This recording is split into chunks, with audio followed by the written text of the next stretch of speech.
want you to hit me as hard as you can.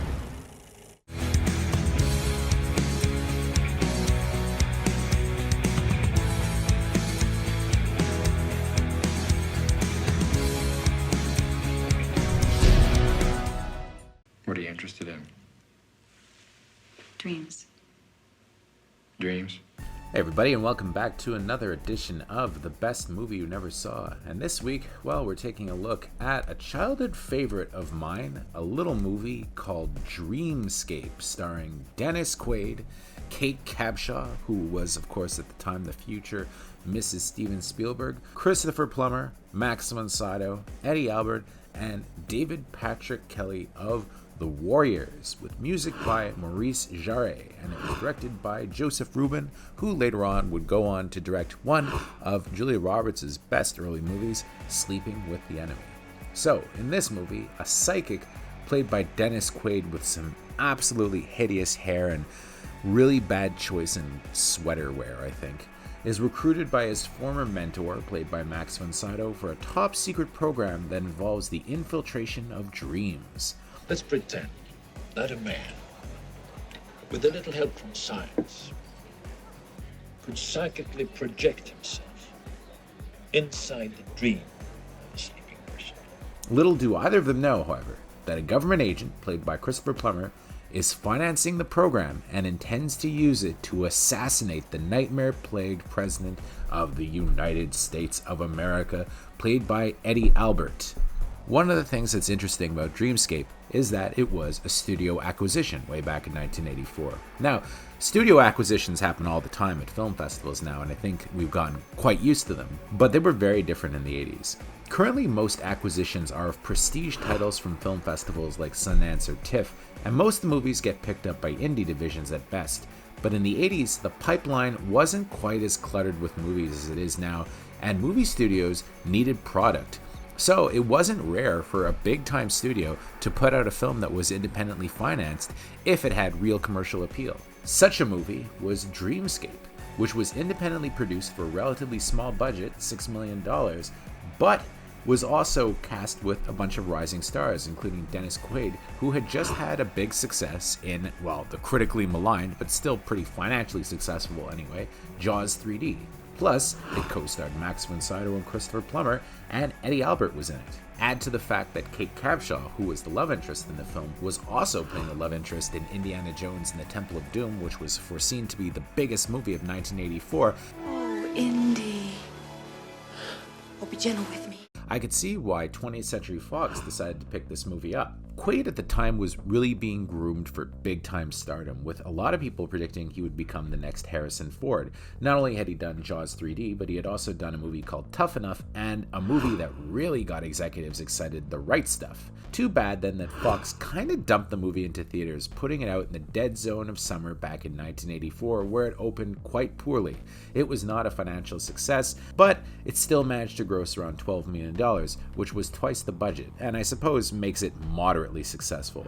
But where the movie really did well was on video, and all involved easily recouped their money and turned a solid profit. But while I would say that Dreamscape is a cult hit to children of the 80s who grew up watching it, with children such as myself being the case, otherwise I think it's relatively unknown. So, Dreamscape was a childhood favorite of mine, but we know how it goes. Movies we loved as kids don't always hold up when we're adults. I mean, I really loved the movie Howard the Duck when I was 5, and we just did a What the Fuck Happened to Howard the Duck a couple weeks ago that goes to prove that there were a lot of things that were wrong with Howard the Duck, but I guess I still love it in a nostalgic kind of way. That's it. No more Mr. Nice Duck. My love of the film, though, from when I was a child doesn't necessarily mean it's a good movie. So I was very nervous revisiting a movie that even when I was a kid I knew was a little bit cheesy. I mean, Dreamscape came out in 1984 and was probably dated by 1985 with its over-the-top synthy score and, you know, those sweaters that Dennis Quaid wears. Indeed, Dreamscape is a really wacky movie, but the thing is, the kitsch factor in this movie is tuned up so high that as cheesy as it is, it all comes around full circle and suddenly becomes cutting edge and cool if you look at it through the filter of nostalgia. If people like 1980s kind of throwbacks like Kung Fury, I think that in some ways Dreamscape plays out as like kind of the perfect 80s spoof movie. Might say that. Except that it's kind of the real deal. It actually was made in the 1980s and isn't really a spoof. I mean, it was meant to be a serious movie. The only thing is, 30 some odd years later, it just seems kind of laughable, but in a good way. In fact, I think if a studio like A24 was to team up with a really cool director and they wanted to make a deliberately cheesy 80s movie, it probably would come out almost exactly like Dreamscape. This movie has all the hallmarks of the cheesy 80s genre, from a wildly over-the-top synth score by the great Maurice Jarre,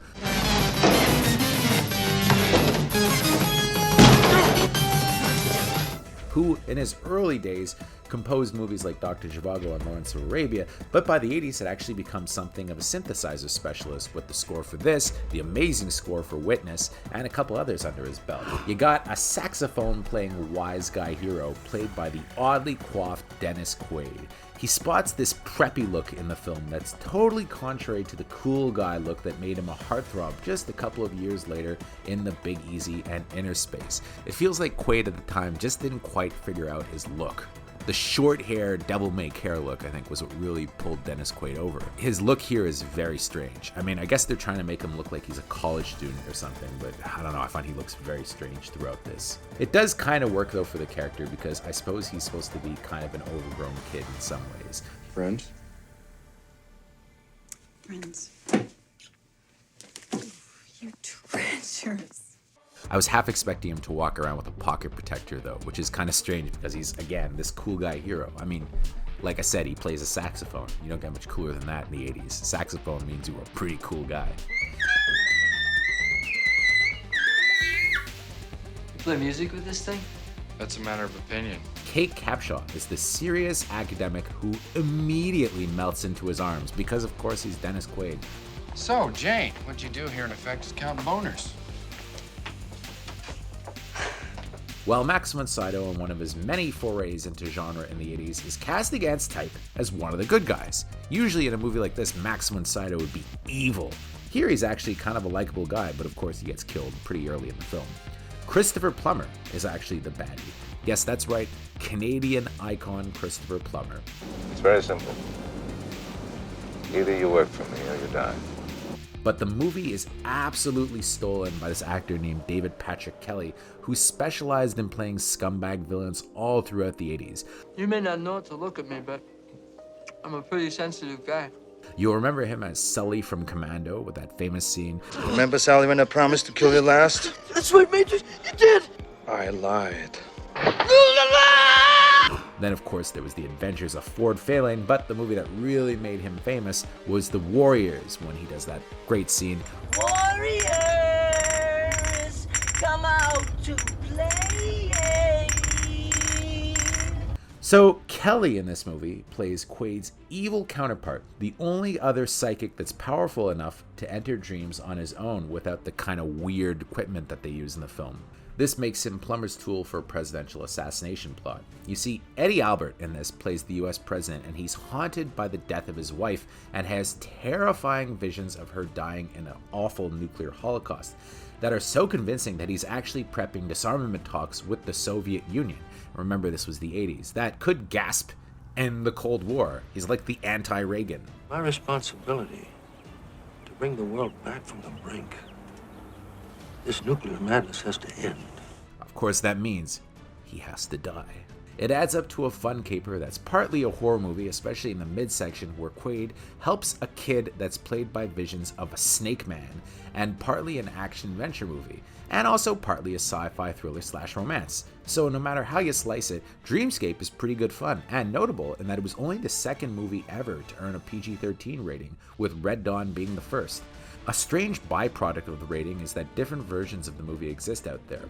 I vividly remember the VHS version of this movie having some nice nudity, but the new Blu-ray version of the film is nudity-free, so I guess it got cut out at some point. Blech. I'm not gonna go to bed with you. Bed. Oh, bed. Who said anything about bed? I'm talking about linguini here. There's a lot of really cool imagery in Dreamscape. One of the most notable is, of course, the Snake Man. That, of course, gave me nightmares as a kid. But watching the movie again, what really strikes me is the awesome opening scene, where right after the credits, you're plunged into the president's nuclear nightmare, which is rough stuff for a PG-13. And I think if this movie was released nowadays, it would easily get an R. It's such a striking moment.